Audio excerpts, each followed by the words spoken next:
mozinak így. Most a színházat teljesen máshogy kell építeni, mint egy mozit. Csak annyiban hasonlít, hogy nézőtere van. Egyébként semmiben.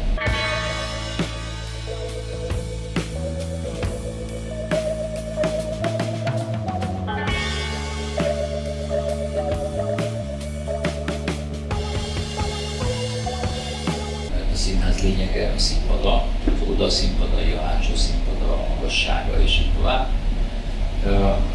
Ez itt mind nincs, tehát ezért a világítás is nagyon ügyetlen volt, és meg kellett oldani, hogy abban a nézőtéri légtérben, ahol a színházakban világítási hidak vannak, hogy nekünk is legyen, és meg kellett oldani, hogy a széksorok közti távolság nőjön, de úgy nőjön, hogy ne tegyünk ki székeket, hanem inkább több legyen.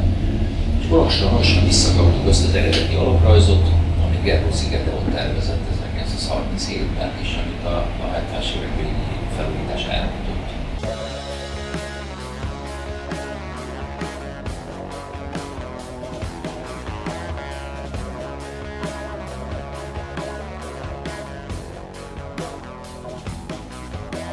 Mikor ezt az épületet átadták 1982-ben, akkor nem volt divat szidni egy állami beruházást, akkor ugye örültünk az állami beruházásoknak, és ezek pompások voltak. Ez annyira el lett rontva akkor, hogy kifejezetten, élvezetesen, újos hangú újságcikkek között jelent meg a használhatatlan Lukács-kamara nézőteréről, ahol a sajtóbejárásról derült ki, hogy amikor lehajtják a szék támláját, akkor az hozzásúrlódik az előző széknek a hátához, magyarul nem lehet leülni rajta, effektíven nem lehet. Az összeszéket kidobták és vidéket, vagy átszapták, vagy nem tudom, mit csináltak, hogy valahogy helyrehozták. És akkor csúszott is az átrakás. Szóval ilyen anekdotikus ügyetelkedés volt. De ez megmaradt, hiszen nyilván egy frissen felújított színházat nem újítanak fel újra.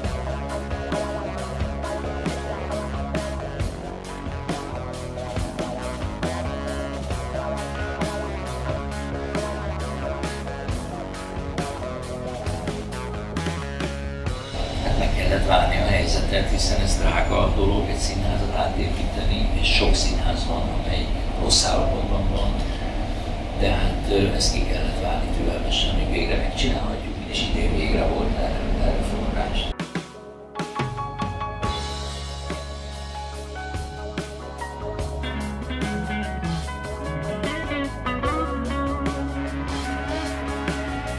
Másfél évvel ezelőtt kérdezték meg előzőként, hogy ha lenne rá forrás, akkor ez minden járna, akkor kell a vágyakon kívül, már a vágyak mellé is kell persze terv, tanulmányterv, meg költségvetésterv, minden.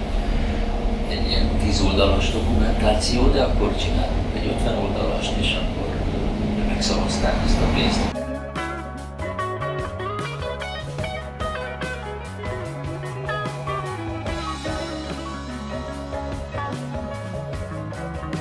A tervek is nagyon drágák, mert ez sok száz oldal, szóval ha oda néz a hátam mögé, akkor ez a terv, dokumentáció.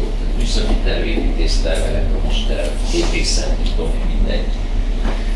És hát ezt megcsinálni is sok-sok idő, tehát egy ilyen beruházás, ez 2 év tulajdonképpen. De nekünk szeptembertől következő augusztus 20-ig ezt minden estére kellett nyújtani.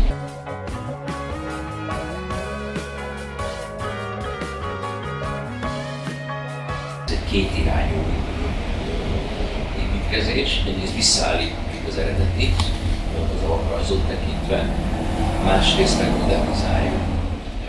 Egy olyan időfrésben vagyunk, ami azért szórakoztató, de valahogy kész lesz.